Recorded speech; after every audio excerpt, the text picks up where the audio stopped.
আমার স্টুডেন্টের অনেক দিন ধরেই শখ সে নাকি তার স্কুলে আমাকে নিয়ে যাবে, তার বান্ধবীদের সাথে আমাকে পরিচয় করাই দিবে, প্লাস তাদের স্কুলটা আমাকে ঘুরে দেখাবে। আসসালামু আলাইকুম, আশা করি আপনারা সবাই অনেক ভালো আছেন। আপনাদের দোয়ায় আর আল্লাহর রহমতে আমি অনেক ভালো আছি। নতুন আরেকটি ভিডিও নিয়ে আপনাদের সামনে হাজির হলাম। এই যে ভিডিওতে যাকে দেখতে পাচ্ছেন এটাই হচ্ছে আমার স্টুডেন্ট। আমার স্টুডেন্টের অনেকদিন ধরে বলতেছিল যে লিজা আপু তোমাকে আমার স্কুলে নিয়ে যাব, আমার বান্ধবী তোমার ভিডিও দেখে, আমার বান্ধবী তোমাকে দেখতে চাই। আমার কাছে পড়তে আসলে ওর শুরু হয়ে যায় গল্প, স্কুলে কি কি করছে, কোন বান্ধবী কি কি বলছে সব কিছু আমার সাথে শেয়ার করবে। এর উপলক্ষে ওদের স্কুলে একটা প্রোগ্রাম ছিল, তাই আমাকে বলতেছে যে চলো লিজা আপু তুমি যদি ফ্রি থাকো কালকে আমাদের সাথে চলো, আমার নাচের প্রোগ্রাম আছে, তুমি আমার নাচও দেখবা প্লাস ভিডিও করবা। এই যে আমি যে ভিডিওগুলো করি না, এটা হচ্ছে আমার ইন্সপিরেশন। ওরা আমাকে শিখাই দেয় যে তুমি এইভাবে ভিডিও বানাবা, ভিডিওতে এইটা বলবা, তোমরা কেন এইটা বলো। আমার যতগুলা ভিডিও ও নাকি সারাক্ষণ এরকম ভিডিও দেখে, তারপর ওর যতগুলা ক্লাসমেট আছে সবাইকে বলে যে আমার আপু আমার ম্যাডাম এই যে ভিডিও বানাই তোমরা দেখবা।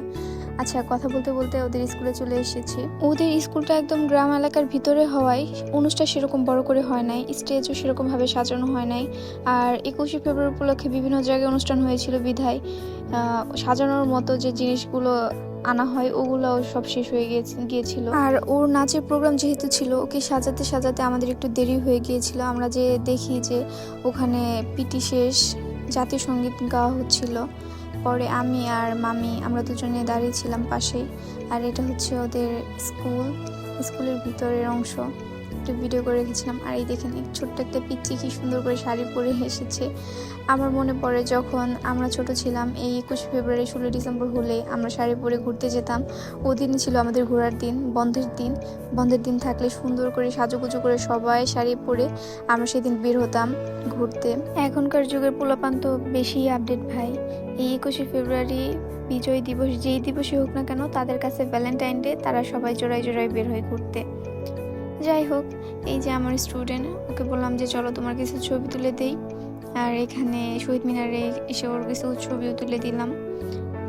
আর এটা হচ্ছে ওদের স্কুলের টিচার, ওনারা ওখানে বসেছিল, স্টেজ নাই, আমরাও সবাই এখানে বসেছিলাম। ওই গ্রাম এলাকায় হওয়ার কারণে মানুষের সেরকম ভিড়ও নেই, কিছু পোলাপান। আর যেহেতু প্রাথমিক বিদ্যালয়, স্টুডেন্টও কমই ছিল। আর এই যে এগুলো হচ্ছে ওর বান্ধবী, ওকে বললাম যে তোমার বান্ধবীদের নিয়ে আসো, দেখা করাই দাও, কথা বলাই দাও। এই যে ওদের বান্ধবী, এই বান্ধবীদের গল্পে আমাকে সারাক্ষণও শোনায়। আর সেদিন এত পরিমাণ গরম ছিল, গরমে আমি একদম অস্থির হয়ে যাচ্ছিলাম। আর স্টেজও সাজানো ছিল না, উপরে কোনো রকম একটা সামিয়ানা টাঙানো হয়েছিল, যার কারণে গরমটা আরও বেশি লাগতেছিল। এই যে এগুলো হচ্ছে ওর সব ফ্রেন্ড। আমি বললাম যে দাঁড়াও তোমাদের কিছু ছবি তুলে রাখি। এখানে ওদের স্কুলের হেড ম্যাডাম, উনি বক্তব্য দিচ্ছিলেন। আর এখানে একটা ম্যাডাম হচ্ছে আমাদের আন্টি লাগে, আমার স্টুডেন্টের পুপ্পি লাগে। তো আমরা তাদের বক্তব্য শুনতেছিলাম। কিছুক্ষণ পরে আমার স্টুডেন্টের নাচের প্রোগ্রাম শুরু হয়ে গেছে। এই যে আমার স্টুডেন্ট, ও খুবই সুন্দর করে নাচতে পারে। এর আগে ও বিভিন্ন জায়গা থেকে পুরস্কার এনেছে। আজকের অনুষ্ঠানেও ও 3টা প্রাইজ পেয়েছে, যদিও আমি সেটা ভিডিও করতে পারি নাই, কারণ আমার খুবই খারাপ লাগতেছিল। আমি মাঝপথে চলে এসেছিলাম। পরে অবশ্য ও প্রাইজ এনে বাসায় দেখাই গেছে। যাই হোক, আমার স্টুডেন্ট কিন্তু নাচগুলো নিজেই শিখেছে, ও কিন্তু এক্সট্রা কোনো টিচারের কাছ থেকে নাচ শিখে নাই।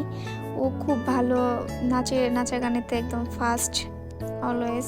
পরবর্তীতে আমার স্টুডেন্টের নাচে খুশি হয়ে ওই জায়গার প্রধান অতিথি ওকে টাকা দিয়েছে। আর অনেকেই কমেন্ট করেন আমার ভিডিওতে আমি যেন ভিডিওর সাথে মিল রেখে ভয়েসগুলো দেই। আসলে আমি ওরকম ভয়েস দেওয়ার মতো কিছু খুঁজে পাই না, এর জন্য আমার যখন যেটা মাথায় আসে আমি ওইটাই বলি। এভাবে করে ভিডিওর সাথে মিল রেখে ভয়েস দেওয়াটা খুবই কষ্ট হয়ে যায়। নাইলে তো ভাই আমি যখন ভিডিও করতাম তখনই ভয়েস দিতাম।